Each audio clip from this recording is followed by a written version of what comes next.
Welcome to the absolutely fascinating collection, the collection of Peter James Smith. We've called the catalogue All Possible Worlds. There's some really interesting information about Peter's life as both an artist and a mathematician, but we're here today to talk about Peter James Smith, the art collector.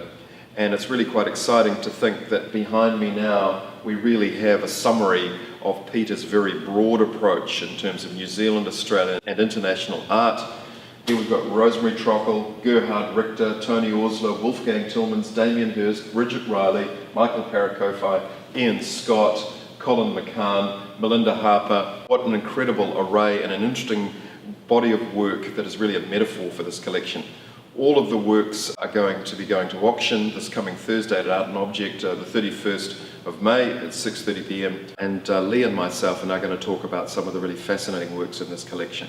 Early on during the installation of this collection, which as I'm sure you can imagine when you have a look at the images, took some time, a collector came in and said, "I love it all, but I can't see a theme to this collection," which is an interesting point, but I think we've found one here on the black and white wall. I guess that's really interesting because, well, a lot of the imagery is very focused on New Zealand, and it's lovely to see that Peter's hometown or his home country has been important to him in his art collecting career. There's some beautiful examples across several different mediums, and I think that's another thing that comes through in terms of Peter's collecting. There is really no method of art making that he's not interested in. We've got some beautiful examples on this wall of photography, sculptural work and painting. I really like the fragility of Fiona Partington's Tiki photograph contrasted with the slightly gruesome but extremely beautifully painted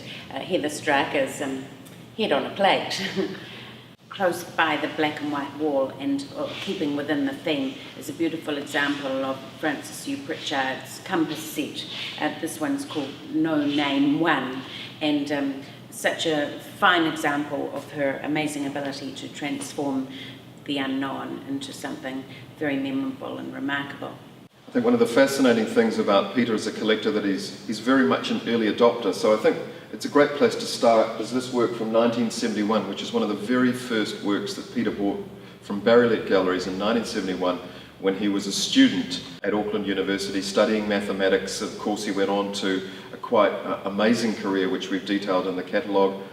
But you can imagine the young student, Peter James Smith, going upstairs to Barry-led Galleries and seeing this wonderful work here, light falling through a dark landscape, part of the Necessary Protection series.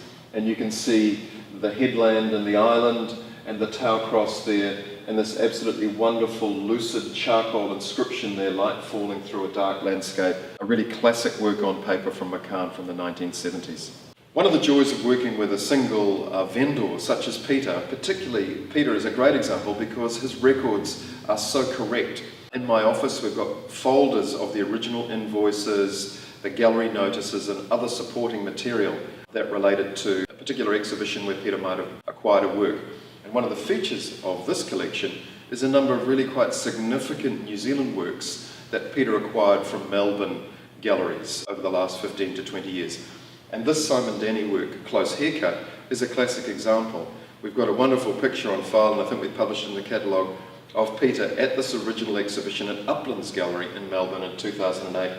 And this work here by Simon Denny, who of course has gone on to great international acclaim and has recently represented New Zealand at the Venice Biennale, is a work that is coming back to New Zealand. There are works here by Peter Robinson and Sarah Hughes and one or two others. Richard Lure, classic example of works that were exhibited in Australia and are now really being shown in New Zealand for the first time, and I think that's quite exciting.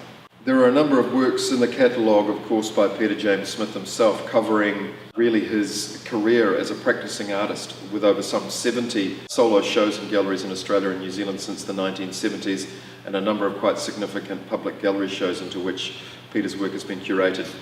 But let's start here with this wonderful little work from 1977 called Random Numbers Number 7, and it features the classic Fibonacci sequence, where Peter as a mathematician is bringing together his great passions, art and mathematics, and there are a number of works in the collection that demonstrate how Peter is able to bring text and numerals into his work to illuminate a really interesting and different aspect of interest that he holds that is really unique to him in an art context. This passage of wall here is a really great moment in which we see the intersection of contemporary Australian and New Zealand artwork here and the broad ambit of Peter's collecting eye. Works by Tim Maguire, Tracy Moffat, Haney Armanius, these incredible cut tubes, as you can see them there, that have been sliced on the length to create this wall relief work. Seraphim Pick, and one of Peter's favourites, an artist he absolutely loves and has really followed his career for many years, is John Nixon, the orange and white crosswork there, which is called For Leo. And then we have Mare Tranquillatus by Michael Parakofai, the lovely small Saskia Leek, and then one of those classic owl paintings by David Noonan that Peter acquired again from Uplands Gallery, and next to that an et al. Wall hanging. And this is a great moment for us to be able to bring together contemporary practice, kind of peer-to-peer artists between Australia and New Zealand over the last 15 to 20 years. It's a real thrill for us at ART+OBJECT and here in New Zealand to be able to offer a work by Gerhard Richter. Of course it's a multiple, but Gerhard Richter stands as one of the most important artists of the post-war period, and this work here is a classic example of the interesting connections that sit within Peter's collection. This is a portrait of the legendary New York art dealer of the 60s and 70s, Heine Friedrich. He is a gallerist whose name, if you Google him, you'll find out all sorts of interesting information. And Peter recounted a wonderful story not so long ago from his time when he was living in New York, when he was studying at Rutgers University. Immediately after he'd finished his degree at Auckland University, Peter and his wife Mary went to live in New York. In fact, they were living in New Jersey, but they were regular visitors to galleries in New York and shows in New York, and the Heine Friedrich Gallery was very much on Peter's shopping list of places to visit. And he recounts a wonderful story of being in the Heine Friedrich Gallery in the late 1970s, and Andy Warhol was there holding court with 2 albino assistants and 2 white Alsatian dogs, and Peter had a copy of Andy Warhol's magazine Interview, the famous magazine, which I understand has recently closed after all these years. Peter plucked up the courage to go up to Andy Warhol, introduce himself and get the copy of the magazine signed, and all excited, Peter wandered down the gallery stairs. It was the middle of winter, and he said he tripped over on the pavement, fell into the New York slush, the magazine got completely sodden and the moment was lost. But here we have a portrait, and years later, when this work came up for sale in Australia, Peter remembered that moment and acquired this work, and it's a real thrill to be able to offer a signed Gerhard Richter work here in New Zealand as part of Peter's collection.